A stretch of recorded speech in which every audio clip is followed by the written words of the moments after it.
بدو طريق يا حريم. شرف ولا تشرف؟ والله ما كان في داعي خطوه. قلت لك بدك تعشى عند الليله، شرف.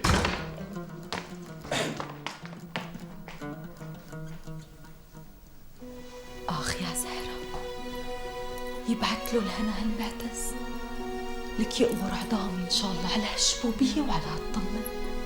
شو هاد؟ والله أنا قبلاني موتها ويدعس على قبر يدعس. ها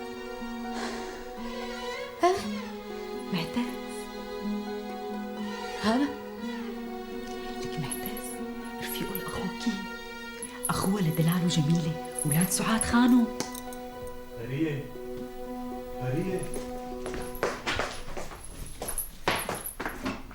نعم أخي، شو بدك؟ حطي لي عشاء اللي فيه. إيه مو على راسي، هلا تكة والعشاء بيكون جاهز. ايه الله يرضى عليكي.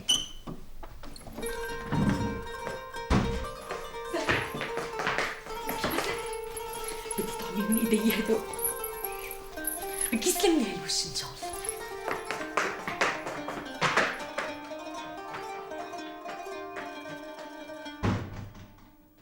يا ابو العز، ما قلت لي شو كان ابي بده منك اليوم؟ لا ما كان بده شيء، كان عم يسألني هيك عن الشغل يعني. بشرفك كان عم يسألك عن الشغل؟ ايه اطلع من هالباب اطلع. يا اخي ما كان عم يسألني عن الشغل، كان عم يسألني على موضوع، وهالموضوع ما بقدر اقول لك عنه شيء، يعني امني امانه، بترضاها انت ان اكون الامانه لك خاطر؟ بترضاها؟ لا والله ما برضاها. بس ليش ما قال لي شو انا ولد صغير وما بتأمن على سر؟ وبركة دم ما بده اياك تتورط لك شي ورطه هيك ولا هيك. قلت معتز والله خوفتني، ورطه وموضوعه سر. لك ابو العز مشان الله ريحني واحكي لي، وصدقني كل شيء رح تقول لي اياه رح يبقى سر بيناتنا. لك ليش نحن اصحاب؟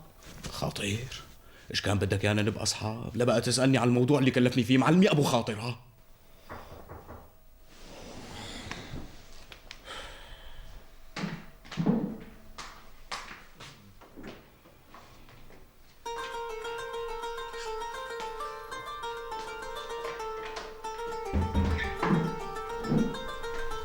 ليش عزبت الجماعه لك؟ ايه ما كان في داعي. ما في شيء من واجبك ابو العز.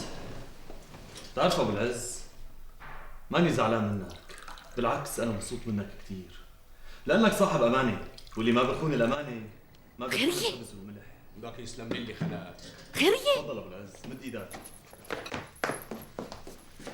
قولي على قامتك ان شاء الله. لك حدا بيتصل على الباب هيك مو عيب عليكي؟ اذا شافك ابوكي ولا اخوكي شو بدهم يعملوا فيكي؟ خلص يامو، خلص ما بقى أعيدها. ما بقى عيدا، بوسي الطبله شوفوا ليه. انقبري نامي يلا. يامو بس بدي لم السفرة. اختك زهره بتلمها، انقبري نامي. مو حرام عليك؟ لك نامي يا ام زهره، تقبريني بس يروح ضيف اخوكي، لمي السفره وغسلي الصحون. ايه والله بتقبري عظامي الهي، الله يرضى عليك يا رب.